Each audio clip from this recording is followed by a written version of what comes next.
Hello and welcome to another episode of Tournament Poker Project. My name's John. And I am Tain. And we are two recreational players, and this is our learning journey to get good enough to play at the World Series of Poker. Currently, my live bankroll is 0, and my online bankroll is about the same as last week, minus about $5 because I lost the game. So I'm at about $150 odd. Got my live tournament winnings so far is about £270. I've been very lucky.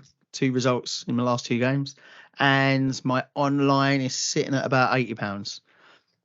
So just for some clarity, we are not professional poker players. We hope that we're kind of near that skill level one day, right? Reaching for the top. We're recording this pod not as people to give, the be all and end all advice, but this is me and Tain doing what we love best, which is chatting about poker and talking through hands with the skill level and the knowledge that we have at the moment. So this week's pod came from Tain. So over to Tain to talk us through what we're going to be talking about today. Yeah, so one of the things that me and John do often is we just text random poker thinkings. Sometimes it's we've been in a hand, we kind of want to talk it through. Sometimes it's just having an event. Sometimes, like it was the other day, I've noticed a leak in my game. I noticed something that I can't seem to get, and I pass it over to John, see if he's got any different insight. We both play a different style. I'm much more tight. John's much more loose aggressive. I'm a lot more risk averse and conservative. John's a lot more tactical and player based. Both have got their benefits. So one of the things that I've come to John with is that, especially in low stakes games, micro games online, or what we might call in England pub poker. So you go down there, pay your £5, and you're playing against other people that are just out for a good night. Sometimes they've had a couple of beers. Sometimes they just want to pass the time for the evening rather than staying at home doing nothing. Sometimes they're there to have a real solid, good game of poker. And the thing is, it brings with it a big variety of different class of players. But the general consensus is that the standard of play is beginner for the most part. You will get some splatterings of quality in there, but everyone there should be a learning part of their poker journeys. And when I'm playing against beginners, I seem to be too conservative in how I read their play. I seem to go to ABC poker and say, oh, okay, well, they're going to be defending against the flush, or they're only going to be calling that for value, or they're not going to be betting that small if they've got the nuts.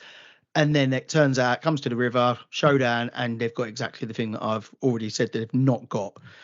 So I've said to John, who seems to be a much more intuitive player for this kind of wild, should we call it, or some extreme play, stuff that might not make sense, or stuff that we've taught ourselves is not necessarily the right way to play, but it doesn't mean you're never able to read it. So I've said to John, how can I improve my game? So we thought we'd talk through that in the pod. And here we are. I mean, John, what was your initial thoughts? I've said to you, you know how I play, you know where I stumble when I'm playing live. What was your initial thoughts when I've said, look, I seem to either level the player too high, or I just assume everyone plays ABC poker, and that's not the case. Look, I think it's a really, really tough one, because the problem we have playing at these stakes is that, like you rightly say, the skill level of the players is all very beginner, but beginner can mean beginner good, where they've kind of understanding some concepts of poker now, and they will know what sort of bet size to do on the flop if there's a flush out there and they've got sort of top pair, or maybe even like trips or 2 pair, and they want to defend against the flush. But then there's obviously players that don't really even understand what defending against the flush means, or wouldn't really even know what the odds of anything is, and they know obviously what hands beat what. But these sorts of players are the ones that, in a hand, they might have bottom pair and just fancy playing it to the end. And it might not be that they've taken much notice of your frequencies and think, well, you're very wide range and you seem to be seeing every showdown no matter what you've got with, ace high and stuff. So I'm going to call down with my bottom or middle pair. These players there are enough of them out there that they just seem to, I don't know, it's very difficult to pinpoint what their kind of game plan is, but it's probably that they haven't really got one. They just kind of enjoy playing poker and got into it in the same way that I did, and possibly you did, just enjoying the game.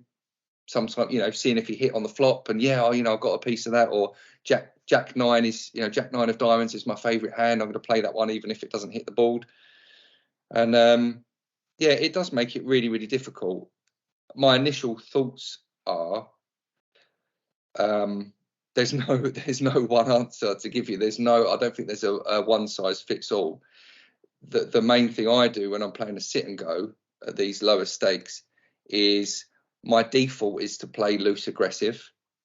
But if it turns out I've got a table of calling stations or other kind of crazy loose aggressive type players and the table's going wild, then I very quickly adjust and then fall into either a much tighter way of playing, that ABC, cautious way of playing.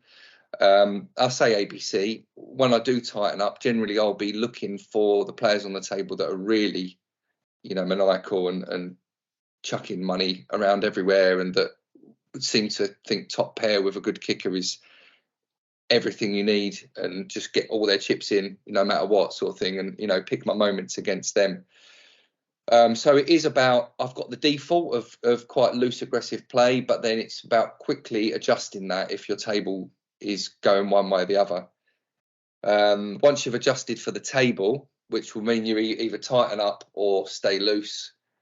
And there's even been tables where I've gone even looser and just been like, well, this is such a tight table, I'm just going to, bully the hell out of it and just raise everything. And I'm involved in, it feels like 8 out of 10 hands, But then when it is that loose and crazy, that's when I guess you need to start picking off players that are particularly easy to exploit. And these will be people that are just calling way, way too much. And a simple strategy against them is do not bluff no matter what, and just wait for your moment. It will come. In a sit and go, these speeds they are, you might have an hour and 20. So you can't wait for forever, but generally there's going to be one or two spots where you're like, I'm pretty much certain on my head. And then it's just about extracting the value and doing your best to get out of them what you can. That's my first thoughts, and that was probably quite a lot of thoughts. But there's no one answer, but I think there's a good way of having a default and then a quick adjustment, and then singling out players. Cool. And that all fits into a lot of the ways that I'm going to structure certain ways for us to navigate the different areas of play, because basically at the end of it I want to have 3, 4, 5, 6 kind of rules, and they're not going to be exact rules. You get ace king, you have to raise it 3 streets of value. It'll be very general, like you said. Always do the opposite of your table at that level.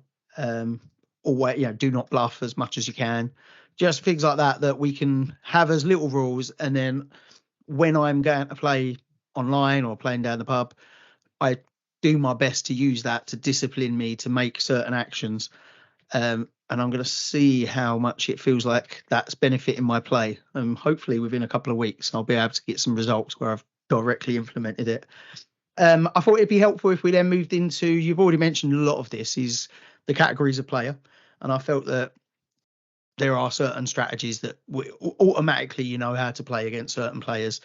So if we start off with the straightforward tight aggressive, what I would call the ABC player, because that's how everyone's, once you've gone past the complete beginner, pretty much everything guides you to be tight, play your position, be aggressive, don't call when you can bet, don't fold when you can call, that kind of progression. And against them players, other than when they've got obvious leaks, sure, it's just go in with the best of it, don't bluff them. You're not going to get a huge amount of value, so pick off the bits that you can. See if C bets work, see how honest they are after the flop. Well, I guess if they're really tight, then we just want to be trying to open our range up against them and trying to steal a lot of pots and win a lot of small pots. but when they play back at us, just run for the hills. And that's probably not the best way when you're playing much higher stakes and a higher skill level of player, because once they know that when they play back at you, you're going to fold against them, they'll just exploit that. But this is what we've got to understand about the lower stakes players, is they probably don't really know how to exploit. A lot of them won't. I'm not knocking that level of player, and there will be players that are playing that will know how to exploit, but you kind of got to just play, what the majority are going to be, because then most of the time that's going to work, right? Yeah, sure. I mean, my takeaway for the tight aggressive is that when we're playing micro stakes, and just for clarity, when I say micro stakes, we're talking maybe a sit and go up to $3. $3 is top end, but anything below that online, $3. And your general, what I said earlier, pub poker, £5, £10, just down the pub. People who might have been drinking. And generally, from my experience, you're only ever going to get one or two of them at the table, and if it means you avoid them more than the others, that's not a bad strategy. I think that's actually probably if we had to give one answer for how to play these, for the table, slightly above average skill level, tight aggressive, is just avoid them. There are going to be far easier people to make your money from. And if you end up, 3 players left or heads up with one of these guys that knows what they're doing, then that's when you're free rolling and you play against them and try and beat them for the first prize. And if not, you take second. But yeah, I think that's probably a good good strategy, is try not to play them at this level.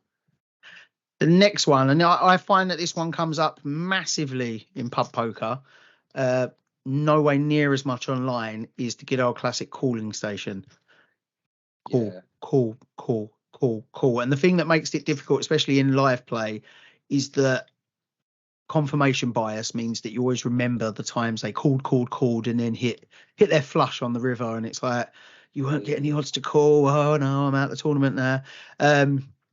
But the truth is that they donked off half their stack in the lead up to that point because they were calling stations for the rest of it, or they're calling stations but not in every scenario. They're calling stations when they've got ace high or when they've hit middle pair and they don't know where they're at, so they're just going to keep calling and hope it improves. Well, I think against calling stations, the number one rule, and I still make this mistake, do not bluff. Do not try to bluff. Like these players, you're not going to get them off of any hand. They'll even like float with ace king or ace queen with a ball that's nowhere near it, not even connected for some potential gut shot, and just seem to call it down. Players like that, you cannot get them off of the hand. So unless you're certain that your hand, or near to certain your hand, is winning, then just check, or call if it's pretty strong. If you're really strong, then get your value. Or if you've got top pair with a decent kicker, and you've got your strong reasons to feel like they've not got that, and they're chasing a flush, then make them pay for their flush. Bet over half the pot on the flop, and probably even go a lot bigger than that. If they're a real calling station, you could probably bet pot or even more on the flop, really make them pay to see that next card. But then be prepared to lay that down if their flush does hit on the river, which can be really, really tricky, especially if you've been massively inflating the pot. But over time, that will profit against this type of player.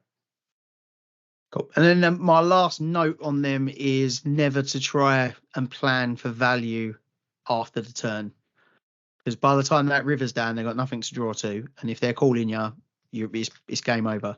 So you should always, if you've also got a monster or a real strong hand, then that's down to how lucky you feel. But if the reason they're a calling station, you can earn money off them, is because they're making unprofitable calls in the hope they're going to hit. So you've got 2 streets of value, you've got your flop, you've got your turn, and at that point you need to be making a decision on, is your hand going to be strong enough for their hand? And the chances are, if they've not made their draw in any way, game over. If they're calling you, it's not good for you, so you're probably checking behind.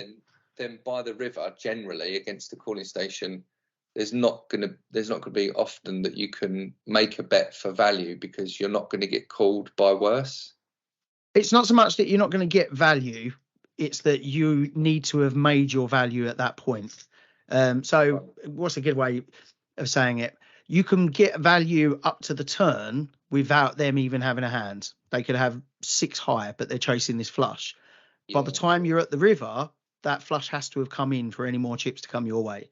Does that make sense? And then you've got a decision on were they chasing the nuts as you sit there with your king high and now there's 4 spades to the board or something. Does that make sense? Yeah, it's tricky. Do these people though, by that point, if say you've got ace high and you know they were chasing the flush and then the flush misses on the river, will they call a large bet with literally, bottom, maybe they've got bottom pair, but they're chasing a flush, so they're thinking I'm behind.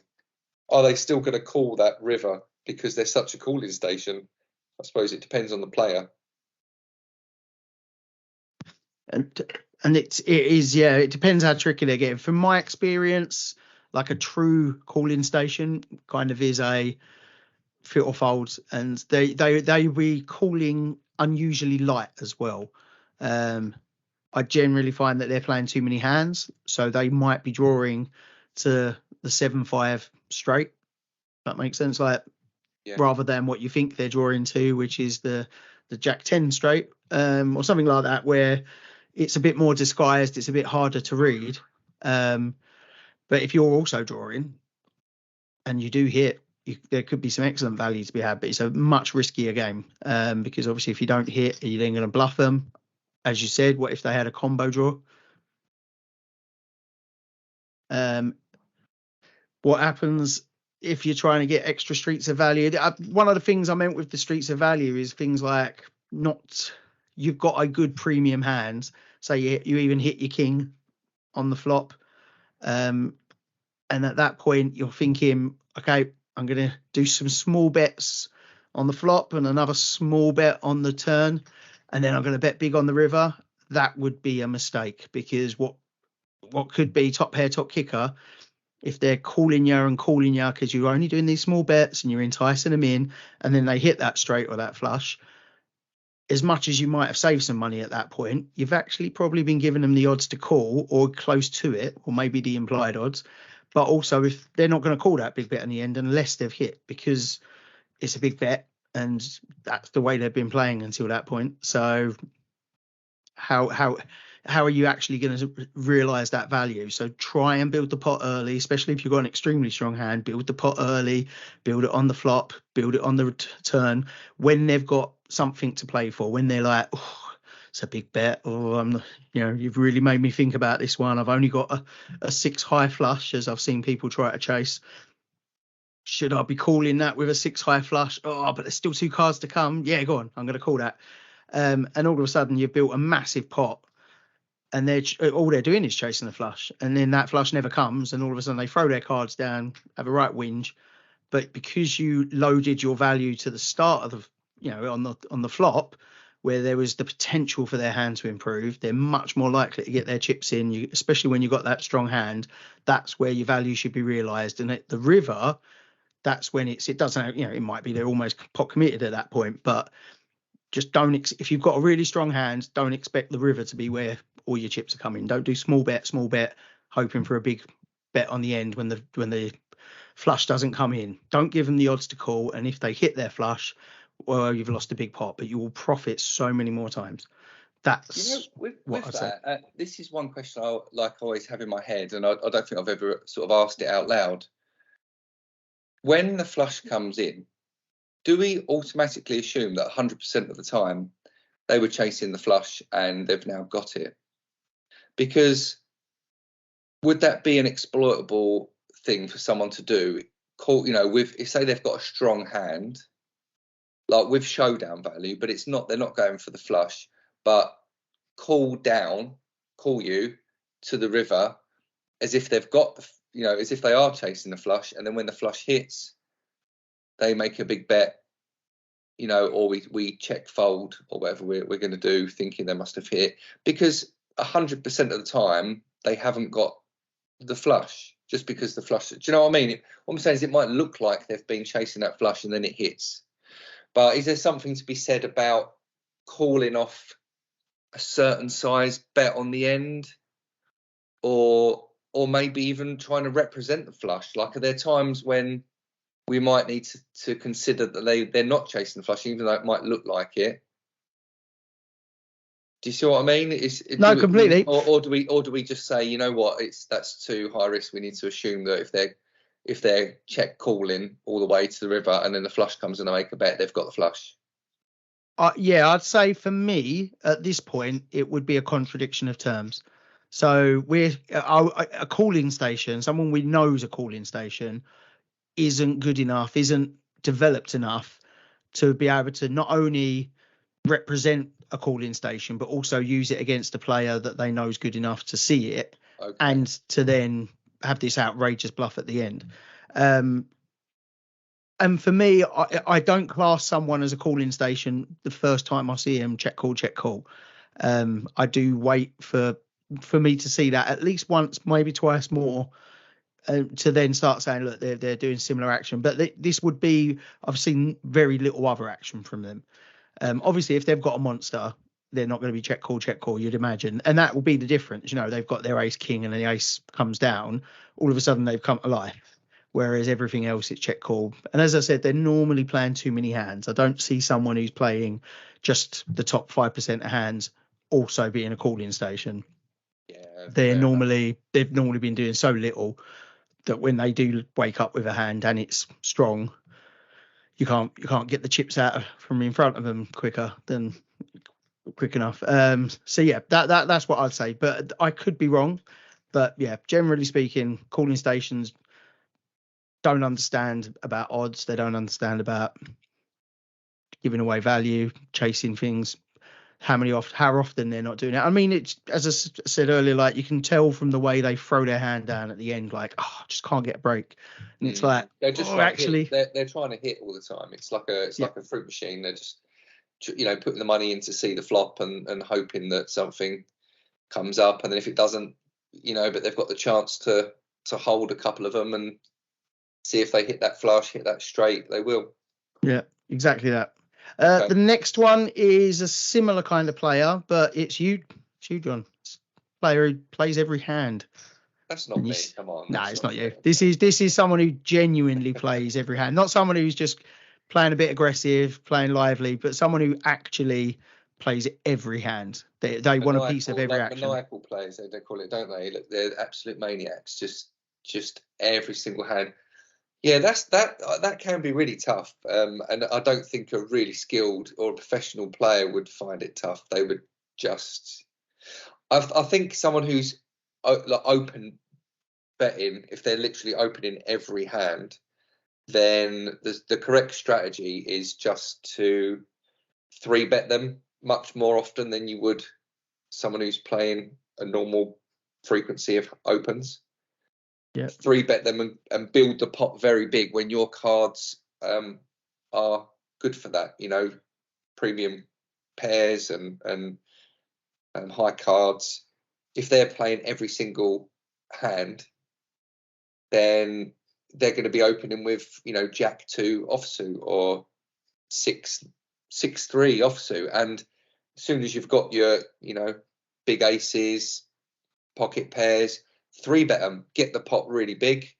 You'll be ahead most of the time, and then just play accordingly. Bro, I mean, that fits in. I was going to say, just the way I see someone who plays every hand as a play every hand person, rather than an outright maniac, is exactly what you said. They fold to 3-bets. They fold to raises. They're just trying to get into everything a bit cheap. They're limping a lot, right? Yeah. Exactly that, and that, the 3-bet speaks for itself, actually. Cool. The next type of player is probably where I'd pitch myself a little bit, which is a little knowledge is a dangerous thing. So it's called the Dunning-Kruger effect, whereby we start with our knowledge right at the bottom. So we've gone into a new sport or a new field of study, or in this case, you've gone into a new game called poker. You know nothing. within a short space of time, as you learn things and you learn better strategy and you talk to people, your confidence goes up massively and your perceived knowledge goes up massively. So you think you know a lot more than you really do. And it's when you're at that peak that you're making decisions and playing as though you know everything. You know what you're doing, you know little terminologies, you know all the concepts, but because you don't know enough about them, is you're not implementing them properly, you're not implementing at the right times, but they're tricky enough that it's difficult to read. Because for me, this is probably one of the worst players to play against at this level, because they'll do one move like check call, and you're thinking, how have you not got value off that? I don't understand what you're trying to do. And then in the next hand, they're doing outrageous bluffs because they're defending their big blind and they've misunderstood what they should do when they defend their big blind. So they're just doing it wildly and trying to get 3 streets of value out of position, defending their big blind. But compared to the check call, it's almost like a polarized strategy, and it's really difficult to pinpoint what they do know and separate that from what they don't know. Yeah, these types of players. I think I heard this on the Thinking Poker podcast with Andrew Brokers and Carlos Welch, where you're kind of going up against them is like having a game of chicken. You know, when you're both in a car and you're driving towards each other, and a guy like that you know he's just going to go hard all the way to the end because he's just overconfident, even if he hasn't really got the cards to do it. Well, you could sort of get all your chips in against him if that's the way it's going, to see if you beat him, and maybe you will. But he's that person in that game of chicken that just before you set out to start driving towards each other, he throws his steering wheel out the window, so you know he's not going to swerve, and that's not going to end great for one of you, and it could damage you both, especially if you're finding yourself in a pot with him quite a lot. What generally happens if you're playing a player like that too often is that the chips will end up going to other people on the table. So you may win some chips off him, but he may win a big pot off of you and then donk it off to someone else. And it's not the sort of person I would tend to try and get involved with at the table. I would just stay a bit clear of them. They're quite reckless, but with a bit of knowledge, they can be dangerous as well. They might sort of understand when they are ahead and be pretty good at getting value, for instance. Do you know what I mean? So they're probably going to not be a profitable player, but they may not care. They may kind of just be on this wild, buzz of I won that particular hand and I really loved what I did. Which is great, when we're learning, that's great. You should pat yourself on the back for certain things, but going up against someone like that, it's dangerous for your chip stack, man.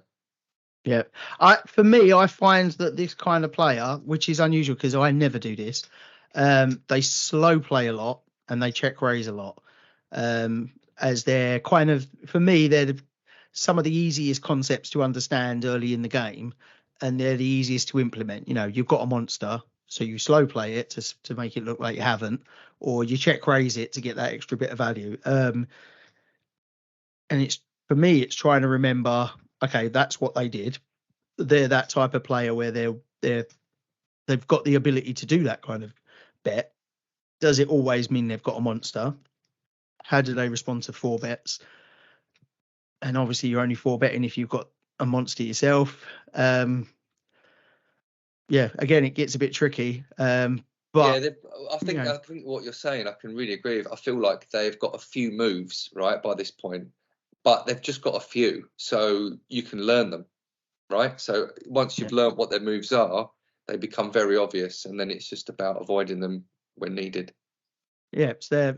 Fool me once, more fool you, but fool me twice, well, more fool me. And it's learning. All right, you're a tricky check raiser, eh? Okay, you do that again, you're getting 3 bet, 4 bet, 5 bet, whatever it takes. But you're either going all in or putting them silly cards away, kind of thing. Although I just succumb to that a bit too often. Cool. It's hard, yeah. Swerve those fuckers. Definitely. Yeah. I've got ABC next, but I think that's kind of covered under tight aggressive. And then it's trying to work out who this is us basically, the expert pros just looking to get a bit better or have a bit of fun. the ones that are clearly above their station, The expert but pros. they enjoy Wow, it. I mean, I like Because that. obviously, modesty's Yeah. our biggest selling factor. The modest players, what about those? What do we do against them? Okay, but you're talking about the players that know what they're doing. They understand a lot more about playing maybe GTO type players, and then how to exploit, and can understand how to adjust from GTO to exploit a certain type of mistake that their opponents are making. Yeah, I mean, this when I wrote this category, it was with a very specific player in mind, where I'd never played him before. I'd sat down at a table with him. A big hand came up. It was quite a technical hand, and their move, the way they manoeuvred the hand, and what came down. So they basically check called, and then the card on the river really looks like a brick. Like it didn't complete any straights or flushes, and I thought, all right, I think you just called in station. So big bet on the end, because I did have a hand, and then they've come all in, massive overbet right at the end, and I'm like, weren't expecting it. Yeah. What is going on? And if they were a solid player, really experienced, it was a superb move, like a really superb move. But I couldn't deduce if this was just I'd misread the hand, or that's how they play. They if I'm betting at them, they're not going to re-raise me, because that's just one of their things. They don't re-raise. They don't want to build the pot too much, and then they're going to squeeze me. They're waiting to see if I've hit the straight maybe, or the flush, and then they're going to smash me out at the end. I couldn't fathom whether they were a great player or the hand just played that way for what they had. I have not played against them since. They could be a pro for all I know. I'm sure they're not. We're talking about the type of player that you're literally scratching your head like every time you're in a pot with them, and you might think it's going one way, and then all of a sudden you're the one with a really, really tough decision to make.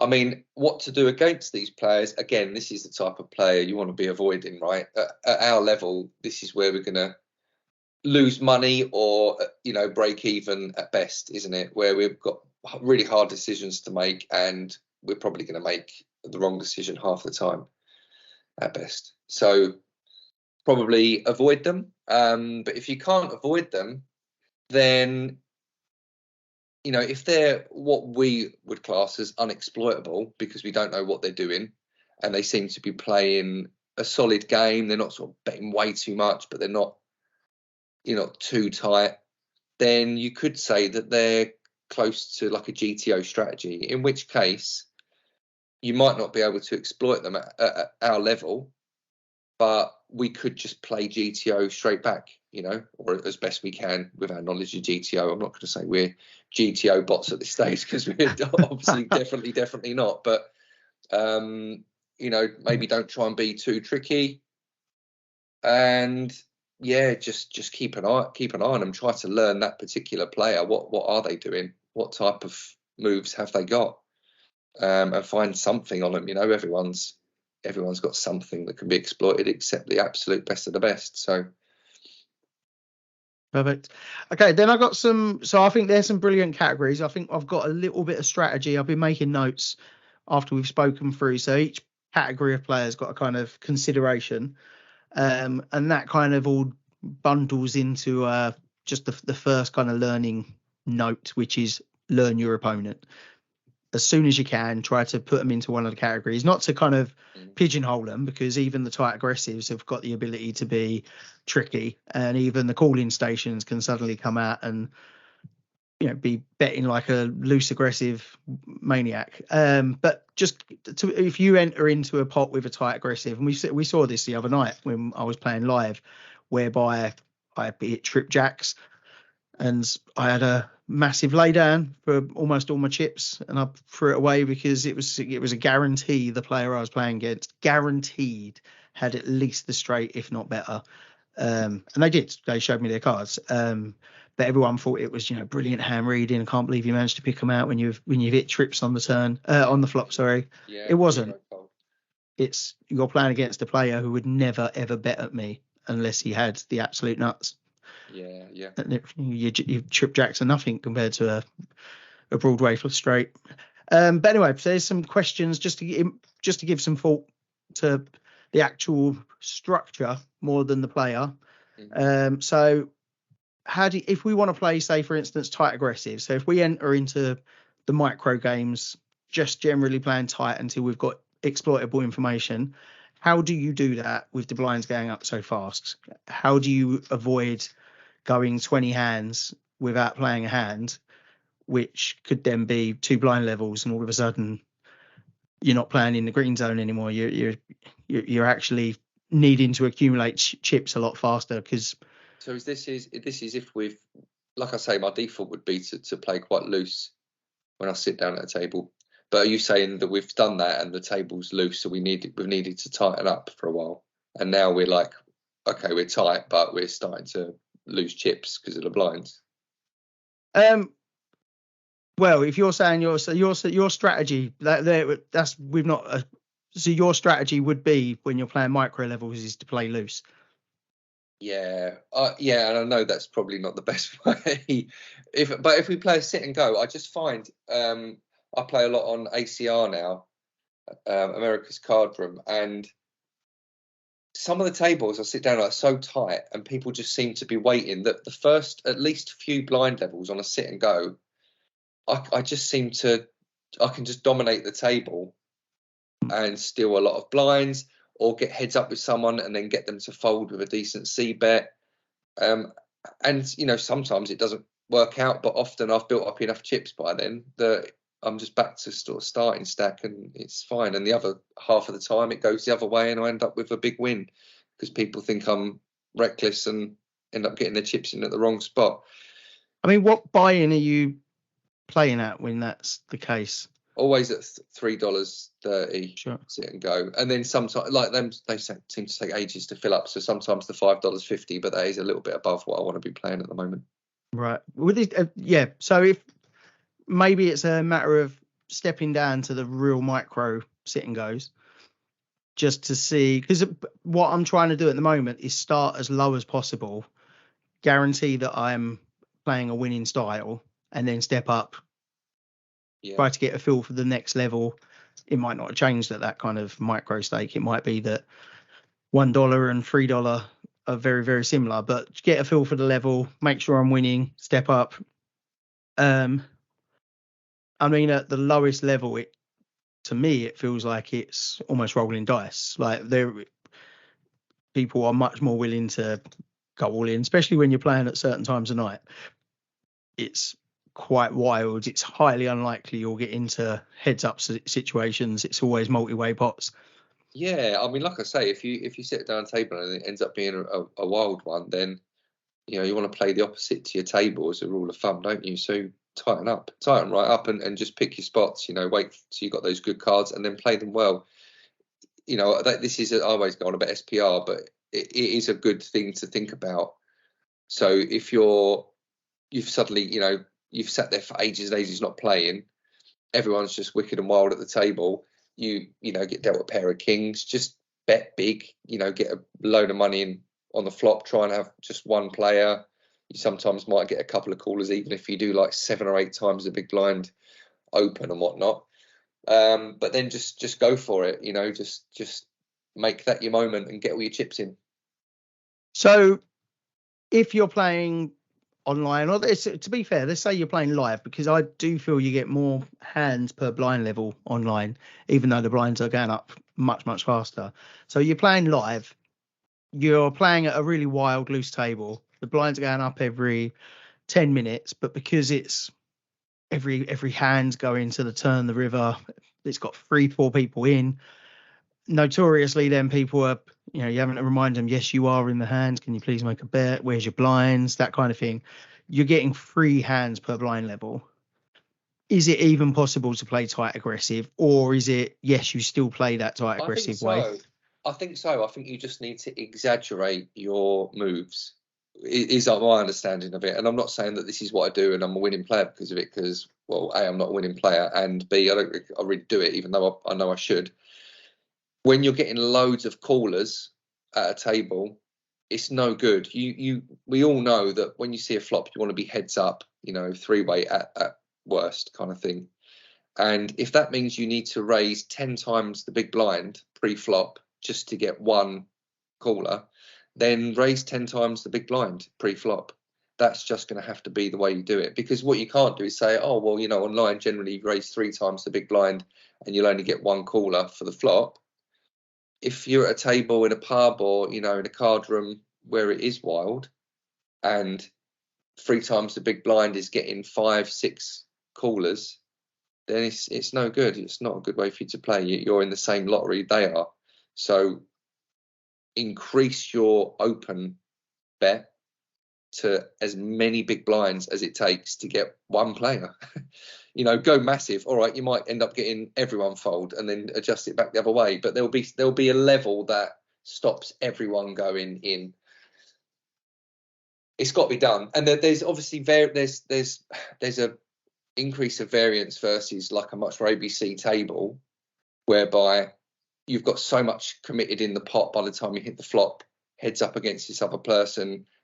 You know, it might go the wrong way, and then you've committed loads of your chips already. Do you know what I mean? Your SPR is not going to be ideal and all that, but it's still better than going into a flop with 6 people. You know, your pocket kings with an ace on the flop is worth nothing all of a sudden. You know what I mean? Or any potential straight. You could have 2 people with different parts of the straight chasing it, you know, and that's where you're really going to find the variance is even higher. So raise it up pre-flop to as big as you need to get everyone out bar one. Nice. How can we level players? How can we quickly determine if anyone at the table is thinking beyond the what are these 2 things I've got in front of me on a piece of paper?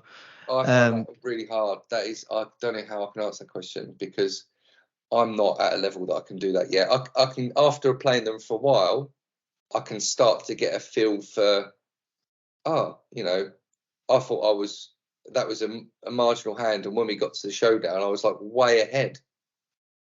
So then I might start thinking, this guy's, you know, not very good, and I might just put him on a lower level. But the intricacies of understanding if they are reacting to your bets because of the board and what you think they would perceive your range to be. So for instance, you opened pre-flop from early position, you know, trying to work out if they understand that when the flop comes ace king queen, it's probably pretty good for your range as the under the gun opener.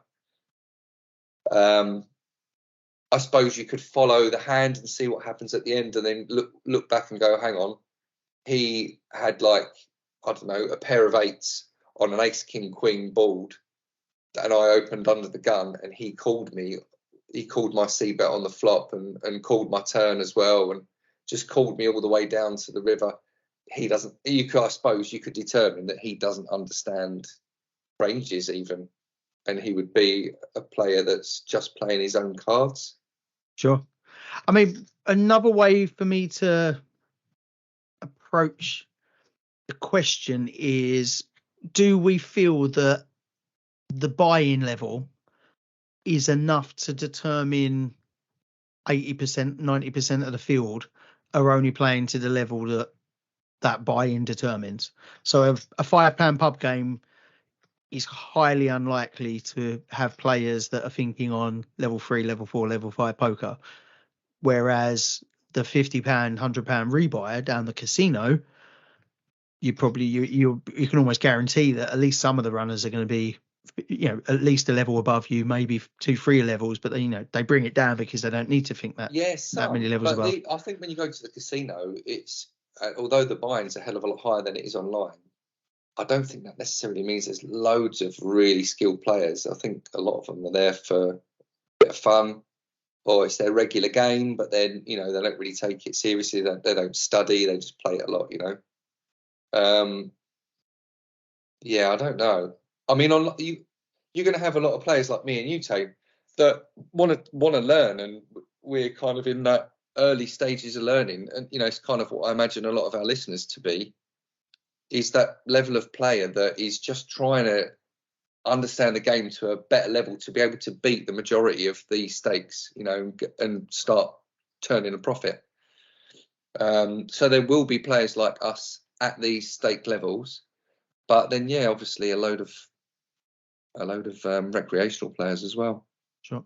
The only thing I can say I've ever done, like definitely actively in the knowledge of, I need to level these two players. They're playing quite loose, but they're also building pretty big stacks, and they seem to be doing it intelligently, but maybe just getting lucky or just being aggressive, was to find a spot, not manufacture it, but find a spot where I folded a lot of hands in a row, 10, 20. I think in the last time I did this down at the casino, it was, I think, 22 hands in a row, which is 2 blind levels. I hadn't played a single hand. I'd got proper pot dead, but my stack was such that I couldn't raise, what you're saying, raise 4, 5, 6, 7 times the big blind to get these people to fold.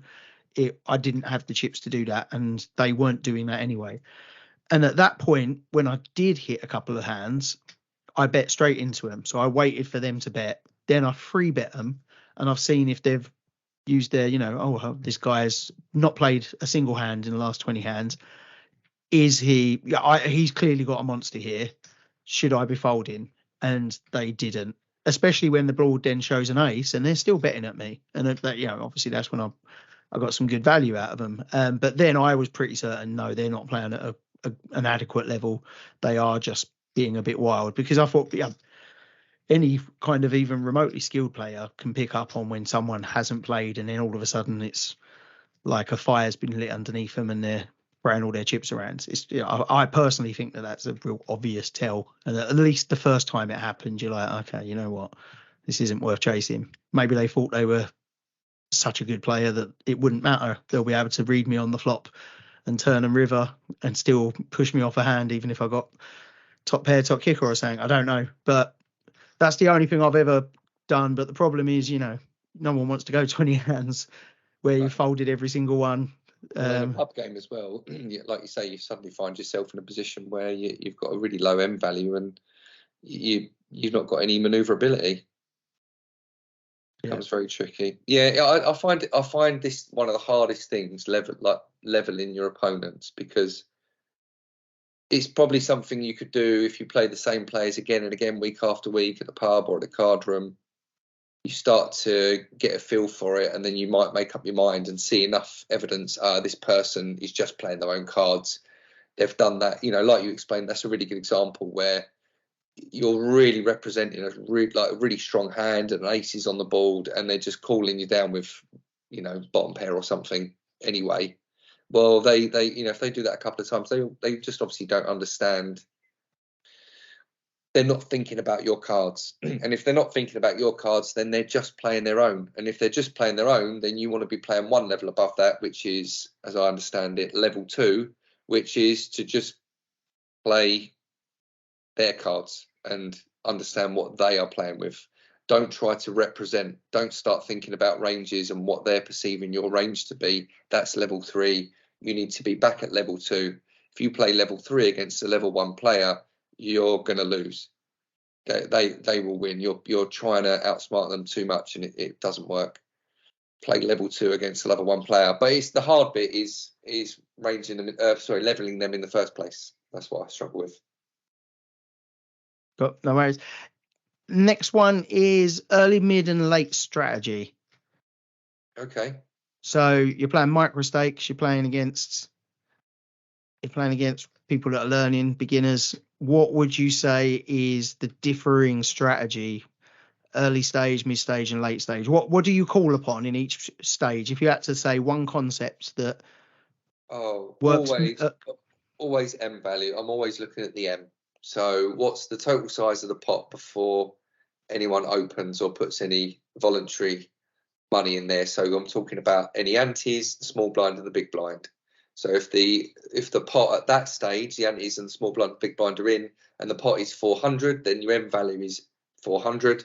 If you've got a 4,000 stack, then you have an M of 10. If you have 8,000, you have an M of 20. If you have, you just work it out from there. And This is what's his name? Action Dan. What's the Dan book? Harrington. Dan Harrington. And talking about the different zones, and I still use that, and it's a nice, easy way to align me on what hands I should be opening with and what hands I should play. So if I'm in the green zone, so my M is above 20, then this is where you can really have some fun. I'm a lot more splashy. I'll play loose aggressive. I'll open from like a late position with suited connectors on a tighter table, and just try and play a lot of hands, see a lot of flops, and if you feel like you've got a skill edge in particular, you can start building a stack. Once you're in that yellow zone between 10 and 20 M, then a lot of the suit connectors disappear. You might sort of hang on to them and still play them defending the big blind, maybe even raise with them from the small blind or button. Once you're in the orange zone between 6 and 10, then that's when I find it the easiest, if I'm honest, because I don't play any suited connectors at all, and the smaller, or I'd say medium pocket pairs come back into their own a little bit more, and it's about opening the range up at the top end. So all the ace king, ace queen, ace jack starts mixing in there from later positions and mid positions, ace 10, but going big. So once I'm down to sort of 6 or 7 M, it's push fold for me. Except for there are some exceptions, and it will be completely dependent on what's going on the table, so it's difficult to describe exactly. But an easy example is if you've got pocket aces, pocket kings, and you haven't been going all in a lot, then an all in might cause a lot of folds.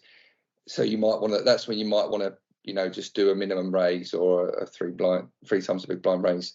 But if you have been going in a lot, you've been playing this strategy of all in a lot of the time because of your M value, then when the aces or pocket kings do come along, then it would still be an all in because, well, they're disguised. They're disguised against a ton of all ins that you've been doing, and someone's probably going to have had enough by that point. But basically, the minimum raise when you get aces and you've been going all in for the past 10 hands suddenly looks very suspicious. So don't cause suspicion and just carry on going all in. Yeah. I mean, you saw this the other night, or the other two nights, where this is probably my most comfortable area of play, probably my most profitable as well. I remember saying about a year and a half ago, when we first started playing down the pub near where you live, John, where I had a run of 3 wins and 1 second place out of about 6 weeks. Quite a good bit of profit actually, and pretty much all of my value was in the later stages where no one else seemed to understand the importance of M, and where their stack was, they're playing an M of 5. They can only, it's only 5-handed, and they can only see 5 lots of big and small blinds, yet they're still playing as though they're waiting for aces and kings, yet that's not going to come because you've just not got enough hands in you. Or you might get lucky, but then you get them busted, and all of a sudden you're cursing because aces got busted. It's like, well, that's because you only waited for aces. Or worse than that, what I've seen actually in pub style games with that level of player is worse than just sort of waiting for kings and aces. Is someone raises them, even just min raise, and they've only got 5 big blinds, 6 big blinds left, and they'll call it. They'll call, so then they've put in like a third of their stack and then just fold because they missed the flop. Next hand, someone raises, they call it, miss the flop, fold, and then they're folding it. That's it. That's kind of what you're up against sometimes. Someone that literally has got so little understanding of just getting your chips in, and the fold equity and the value of that. Yeah, I mean, saying that goes back to a point we made earlier. A question I asked earlier, should I say, which is how to level players. I do remember just from our last live game, there's one player specifically who I always had touted as at least a decent player, at least someone who thinks about their hand more than, is it 2 aces that I've got in there, or is it fit and fold, that kind of thing. They're thinking about, can I outbluff this a player? Am I going to call this knowing that if it completes it. If it completes a straight, I'm not betting. If it doesn't, I'm probably all over it. But then I saw them with two big blinds look at their cards, and because it was 7-3, fold. Then they were under the gun, and then they had the blinds, and they were all in by the small blinds essentially. Like that for me says that there's a lot about the maths of the game that they don't understand. I can't understand any even remotely decent player who would be folding with such a short stack. Like I did say, you really should be playing any two cards. He's like, oh, but I can't play 7-3 off. It's like, yeah, but you're playing whatever the blinds are giving you at that point. You know what I mean? At least if you bet there, as much as it's only 2 times a big blind, it's a small chance. Yeah, exactly. Yeah, sure. Don't let the blinds determine your way. But anyway, where did I get to? Short and big stack strategy against micro players, because this comes up a lot, especially with the variance that's quite high and the erratic play. But see, I just see this as about playing your end value. And when I say playing your end value, even if you've got a really big stack, say you've got a big stack in the middle of a tournament, like a multi-table tournament, and the rest of the table is in like the orange zone, you need to play like you're in the orange zone. Like you're playing the effective stack, not your own in that stage. That being said, you can raise a lot to try and win a lot of small pots. I think that's a good way of playing a big stack later in a tournament. If loads of people have got smaller stacks, is just to try and steal a lot of blinds. Do a lot of kind of bet, flop comes, c-bet it. If anyone fights back at all, get out there. On to the next, do it again, and just kind of that table bullying type of play. Right. And how would you play the short stack? Is it straight back down to M value? Yeah, for sure. Back down to M value. All in a lot, especially, I would never get down to such a small stack that my all in isn't going to at least annoy or dent a fair bit everyone on the table, with the exception of someone who's got an absolute monster stack. You can't sort of be going all in with an M of 12, 15 just because they've got like a million chips.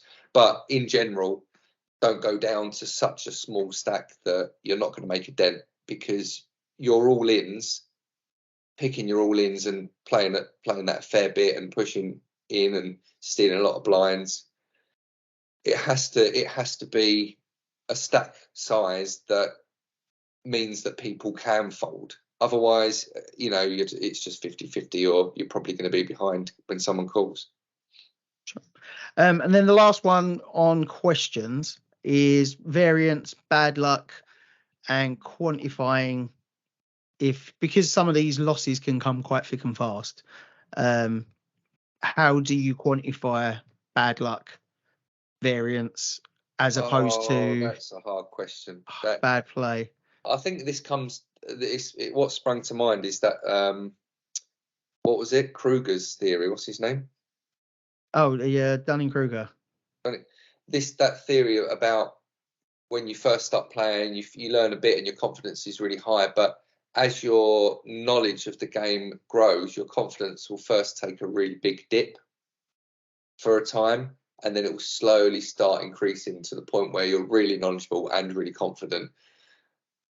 At the moment, I would say I'm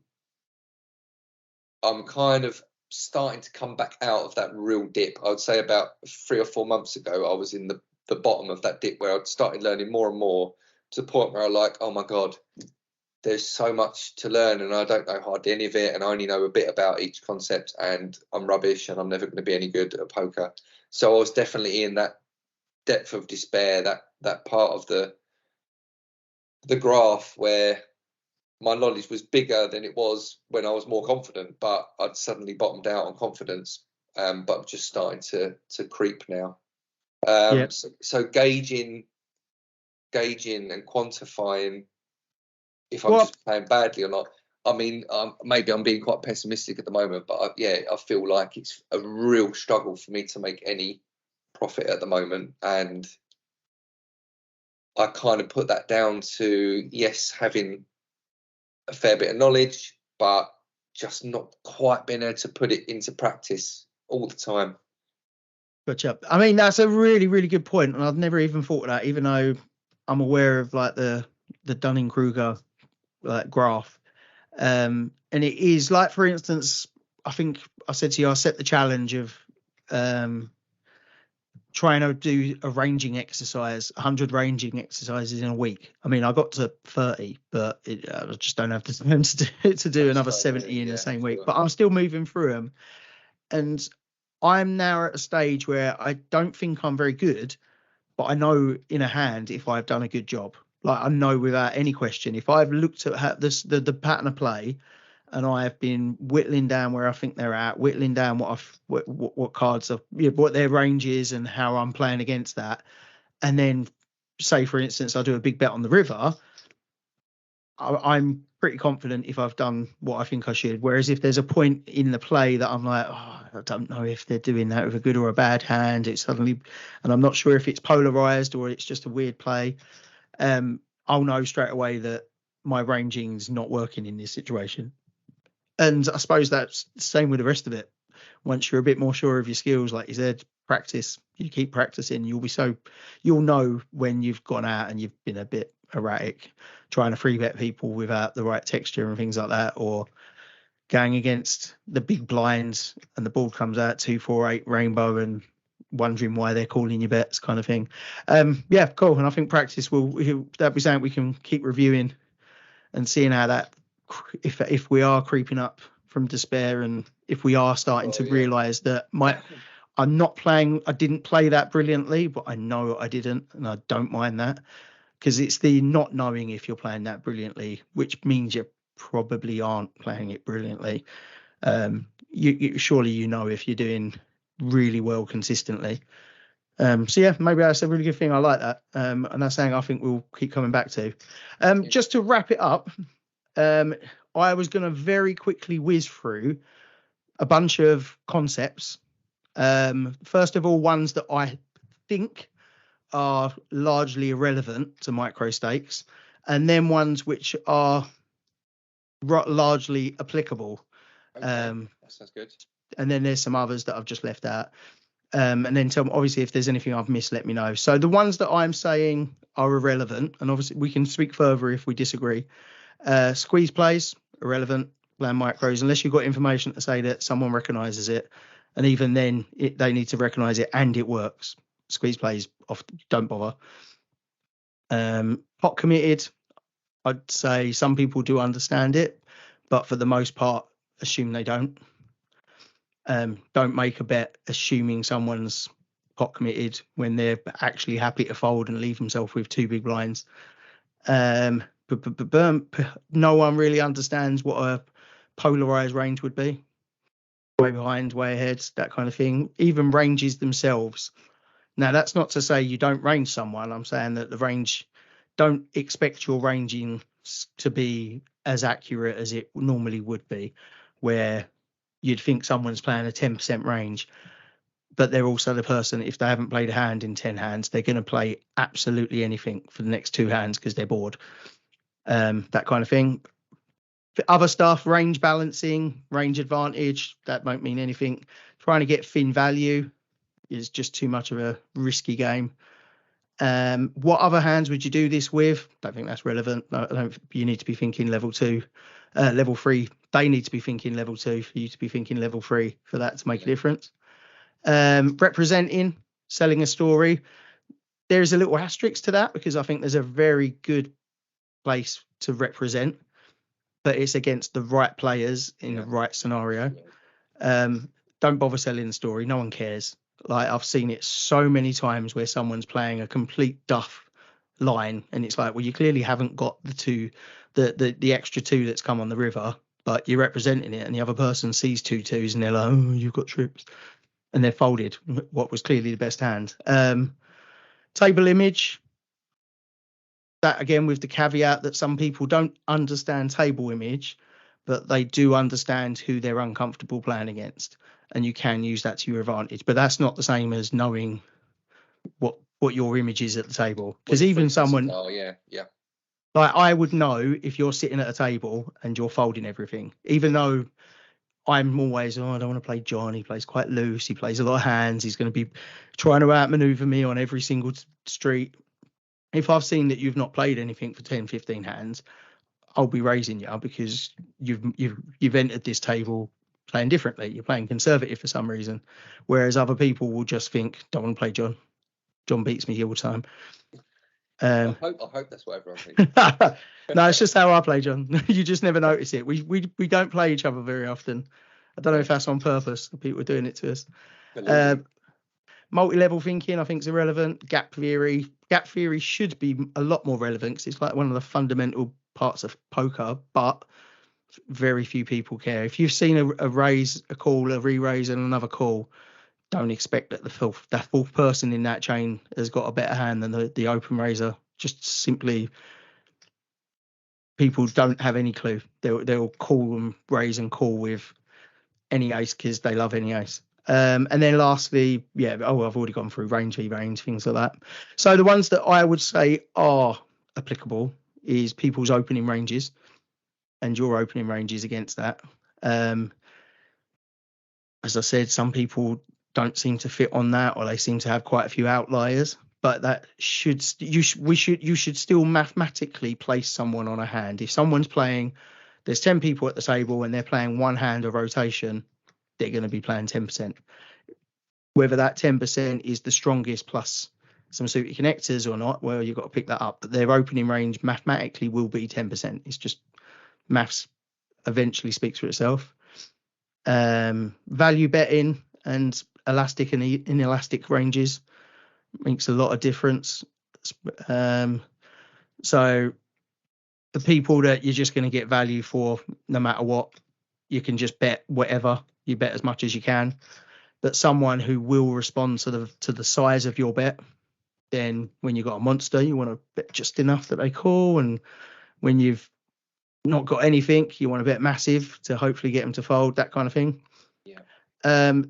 The big one that we've not really touched on because it's just so complex is multi-way pots and tackling multi-way plots and how to do it. I mean, my strategy is when you've got one player you want to play. When you've got two players, halve it, and the other half is you play the nuts. You play when you've got a very good hand, and then more than two players, you just got to have the best of it. Anything less than that, just don't bother. Even if you've got ace high, top pair, top kicker. For sure. It's just too dangerous. Yeah.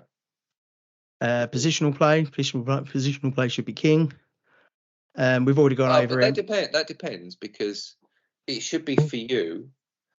But I've heard this before, and I do agree with it. If you're at a table where you don't think anyone's adjusting their range based on their position, like they're literally like, oh, I've got ace-7 offsuit under the gun, I've got an ace. Yeah, let's open. If you feel like you're at a table where no one is playing their position, then you need to play. Your range needs to be adjusted as if you're playing a button range. So. You have to expect everyone's range to be bigger, is what I'm saying. So then you do have to open your range up against them. Does that make sense? It does. That's an extremely good point. Because that happens a lot. It's quite often I see players that have no concept of position. Okay, that's a really good takeaway, actually. We spoke about M value. ICM, I think, is very, very important. It fits in with the same part of picking your zones, working out where the extra value is. I've never come across anyone who's actively spoke about ICM in any great detail. Does understanding it give you a significant advantage at this level, or is it just a small gain? I think it's much more relevant in the later stages of multi-table tournaments, and that's about as far as my knowledge goes. ICM is on my list of things to learn, but I've got a lot to learn when it comes to hand reading and ranges and stuff that's probably more relevant at the moment it's all to do with how, like, converting your chips into an actual monetary value and how much they are worth increasing, decreasing as the tournament goes on. So it's a big thing that we really, really do have to understand. But until we're kind of final tabling a lot of big tournaments, it still feels for me like it's a little bit further down on the list of things to learn. 100%. I'm the same. I know of it, and I know I could probably answer a question on it, but not technically. I can just answer where are you in the tournament, and does it feel like it's marginally enough that your place in the tournament is relevant, and that's about it. I couldn't give you any maths on it. I know it stands for independent chip model. Yep. That's it. Yeah, we're in. The next one's massively important. But to be fair, I think I'd say they speak for themselves, which is the pot odds, implied odds, reverse implied odds. Yeah, for sure.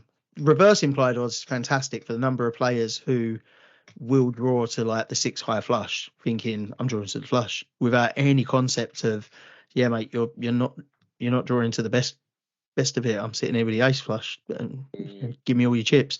But yeah, once you understand odds, making sure your opponent hasn't got them, I think is just the part of it. Yeah, it's just ABC. But pot odds versus win odds, I think is huge, isn't it? Yeah, and spotting the players that don't understand it. Like, I think the best part of pot odds is that certain beginners don't understand what implied odds are, and they think that they can call something without the odds because when they hit, they can cash off from everyone, not realizing that players like me are thinking, no, I specifically didn't give you the odds to call that flush, so that when the spade comes, which is only, it might be only a quarter of the time that it hits, I'm going to fold. And the other 3/4, I've just taken all them chips off you. I gave you them odds for that reason. Leaks and exploits, we need to talk more about them, but that will come later once we're skilled at spotting them and exploiting them without leaving ourselves vulnerable. Set mining, and you mentioned effective stacks earlier. For me, I love a good set mine, but at the same time, I do need to pay a lot more attention to effective stack. And definitely, and I think a rule of thumb, because you need to take into account how often you'll actually get paid when a hit, is to say that if the effective stack is 10 times what you need to put in to see the flop, then it's just about okay to do it. Once it's less than 10 times, if you can win less than 10 times what you're putting in to see the flop, then it's probably going to lose you money. And if it's more, then go for it. Set mine away. Perfect. Open limping. It's probably a leak, but I never, ever, ever open limp unless I've got a pocket pair. And to this day, I'm certain no one's ever picked up on that, apart from you. And I'm never, ever going to limp with pocket pairs now. I'm going to open limp with my ace king suited. But yeah, I just never open limp yet. For the most part, I'd say at least half of the hands I'm playing against, people open limp. Yeah, and sure. how that might be exploitable, what position it puts them in, what kind of range it immediately defines them as. Well, just play as you normally would, fold in if you're not going to play the hand, but when you do play the hand, just raise even bigger. Really, really punish those limpers and only end up seeing a flop with one person that's actually putting in the 10, 15 big blinds that you put in to punish all those limpers. Yeah, I see every single open limper as someone's just volunteering chips to the pot, because as soon as I'll raise it at least once, maybe 2 times, 2 big blinds for every limper, as well as the bet I was always going to put in. And notoriously they'll fold. You might get 1 or 2 calls, and I've immediately ranged them to very specific hands at that point where they're just limping, but then also calling a 6, 7, 8 big blind raise from the button. Like, I don't think they're doing that with aces and kings. You know what I mean? I don't think they're doing that with a raggy ace. It's going to be somewhere around there, probably some half-assed Broadway hands and things like that. But yeah, do love a good Not for myself, but I do love a good open limper. And then the last one is the thing that I've been trying to work on, and I know it's valuable, but it's the ADHD in me that struggles to focus enough to make it profitable, which is those, I've said this to you before, the people that are honest on the flop, the turn and the river, or who won when they saw the flop. So someone who's seen the flop and then has gone on to win the hand. Is it because they're playing the top of their range? Is it because they're playing strong? But when you see their hands at showdown, can you remember the action enough to say they were betting with nothing, or they were betting on a draw at that point, or they check called until they hit, and then they've all of a sudden raised it? That kind of remembering that information and then bringing it back when you're in a hand and all of a sudden I struggle with that too, mate. I mean, ADHD or not, that's really tricky to do. And I think once we've got, as kind of where we are in our learning curve, we've got so much floating around our heads in terms of what we're trying to think of for each decision, that to then kind of remember exact moves throughout a hand and what it means, and then storing that. Let's not beat ourselves up about that. That will come. Yeah. Is what I mean. Is it's probably not something you can learn. You've probably just got to wait for your experience to allow you to be comfortable enough that you can start focusing on those things and picking them up. Yeah, cool. And that was it. The rest of them are just, there's loads of other terminology we can run through, but there's only so much you can fit into a pot. They're the ones that I thought had some value in understanding discussion. So just to go full circle then, we're playing micro stakes. I need to go away with some valuable rules. My first one is learn your opponent. And then we've got the tight aggressive, the calling station, Mr. and Mrs. play every hand. A little knowledge is a dangerous thing. The ABC player and the expert. Focus on your M value, but also on your opponent's stacks, especially as the game goes on. The later stages, obviously, it becomes the only thing you need to focus on almost. What else would you say is a good takeaway? A good takeaway to learn. I don't know, man. We spoke about a load of good stuff again tonight, and for me, and I know I should have probably my learning is that I should write these things down when we're talking about them, because I was supposed to have a few learnings to talk about taking away.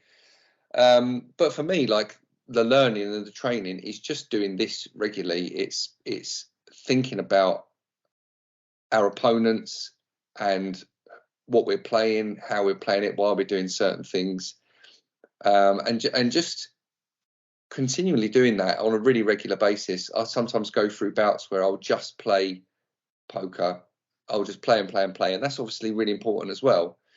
But it's the regular study that is going to change our game, I think. So that's probably a little bit too general for what you wanted me to say. I'm sorry about that, Tain. But just studying more regularly and putting the hours in. Sure. I mean, it's not less than what I needed, because if we go by the exact rules we've put in place, we've got 6 rules. They're just adapted for the type of player. And then the rest of it is just how you're playing, things like don't bluff certain players, don't try and represent too often, get a feel for the table. Okay, that's brilliant.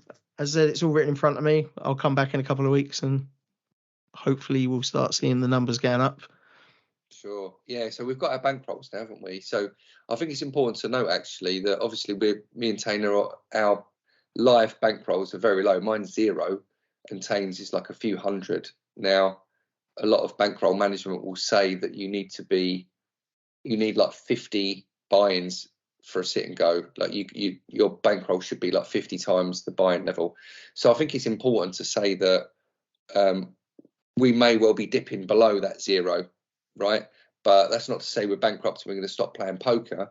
For me, around about the minus £3,000 mark is where I say, Jesus Christ, this isn't going to work out, right? Yeah. And if I play for like 2-3 years or 5 years, and then get to that minus 3,000, then yeah, I'll probably be like, well, I love the game.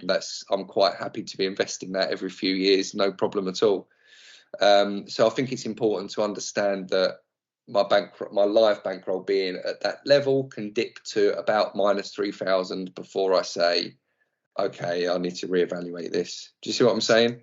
Yeah, 100%. So based on that, you could say that buy-in levels live, for me, that sort of 20-30 pound up to maybe 50 pound buy-in is okay. Just for a small field like the ones we sort of play like 3 or 4 multi-table tournaments, between 25 and 40 players. So, 50 odd buy-ins seems about right. I feel that the places we play, we get the right mix of players. There's some players that are definitely better than us. There are certainly players that are worse than us. And that's kind of where we need to pitch it. We don't want to be playing in games where we're better than most players, because it becomes you're not learning enough and you're not being tested enough. And sometimes it's just down to pure variance. And we shouldn't be playing in games that are above our reach, because you start getting scared of the winnings. You start thinking everyone's better than, even if they're not. You start second guessing yourself, kind of thing. So yeah, no, I feel that playing what we can afford, if that means we're playing out of our own pocket for a while, that's fine. The idea is that we will have some wins and they will start to finance us as we get better and better. I mean, I might stand here like John Wayne, swinging myself because I've got £270 off 2 wins, but the truth is I've not had winnings like that for well over a year, really. I've had the odd here and there. All it'll take is one rebuy where I think I'm playing well, rebuy 3 times, and all of a sudden most of that's gone. For sure. But this is it, and I think we have to get used to the fact that even as we get better, we're still probably going to be breaking even at best, over 20 games, and probably losing. When you've got these reg fees, that one we play, it's £20, it's £10 on top of that is a reg fee that goes to the house. So you'd have to be way above an average player just to break even, So yeah. Let's certainly forgive ourselves. We've both got full-time jobs. We can afford to fund a hobby, if we want to put it like that, if that makes sense. And then if we keep studying like we are, maybe we'll see it go the other way and start making a bit of dosh. Yeah, and we'll get a feel for it. I mean, if we're sitting here in 6 months, a year's time, and we're like, oh, I'm not sure where I'm at against pub poker players. Sometimes they raise me big, and I don't know if that means they got the hand or not. I mean, then we need to. We'll already be aware that we haven't learned what we thought we would, or we're not developing beyond. I've got faith. I think anyone who puts the time in can learn this. I think we've got the capacity to do it. We're both quite mathematical, logical-minded people, and I think just having that and having the will to put the hours in and study, you're gonna excel. Brilliant. And now you've got Bon Jovi, Keep the Faith in my head. Should we wrap up? Sure.